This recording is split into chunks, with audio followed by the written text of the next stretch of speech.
എൻ്റെ പേര് മനോജ് കുമാർ.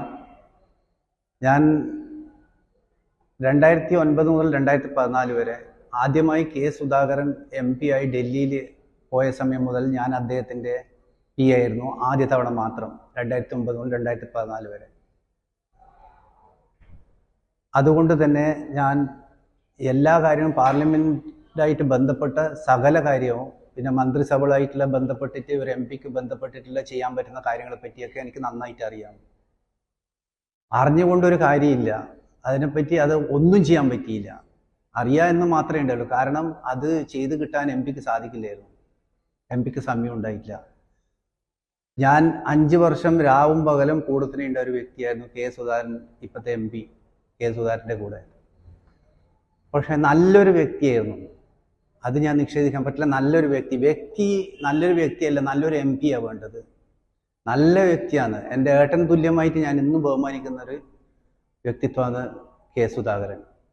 ഞാൻ എന്ത് പറയുക, ഏട്ടനല്ല, അതിനപ്പുറം അത്രയും എനിക്ക് സ്നേഹമാണ്. പക്ഷെ ആ വ്യക്തി സ്നേഹമല്ല വേണ്ടത്, ഒരു MP സ്നേഹമാണ് വേണ്ടത്. MP-യും വ്യക്തിയും തമ്മിൽ രണ്ടും രണ്ടാണ്. ആ MP-ക്ക് ചെയ്യാൻ പറ്റുന്ന ഒരു കാര്യവും ഞാൻ സത്യസന്ധമായി പറയാൻ, ആ കാര്യം സാർക്ക് പറ്റൂല. അദ്ദേഹത്തിനുള്ള സമയമില്ല, അല്ല കഴിവില്ല, എന്താണെന്നറിയില്ല. കഴിവും ഇല്ല എന്ന് എനിക്ക് പറയാം. ഒരു രീതിയിൽ ഞാൻ മനസ്സിലാക്കിയത്തോളം അത്ര തന്നെയാണ്.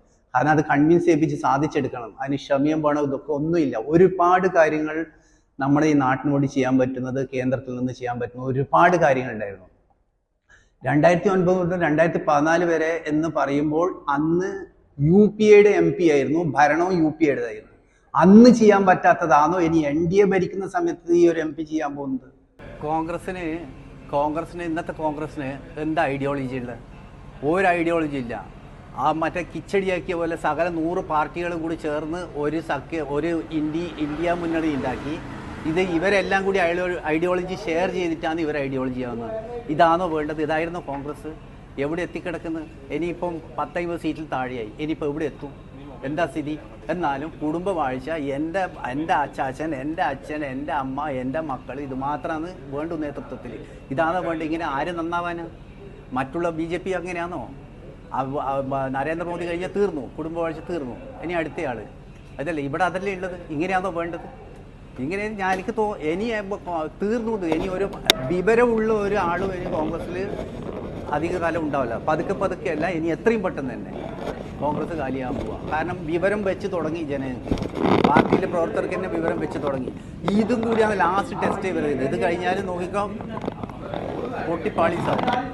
ഞാൻ അതുകൊണ്ട് കോൺഗ്രസ് വിടാൻ കാരണം അതുകൊണ്ട് തന്നെയാണ്. ഇത്രയും നല്ലൊരു നേതാവ്, ഇത്രയും നല്ലൊരു നേതൃത്വം, അതിന് പിന്തുണ കൊടുത്തില്ലെങ്കിൽ പിന്നെ ഇനി എപ്പോൾ കൊടുക്കാനാണ്? എപ്പോൾ തലക്ക് വെളിവ് വരുക?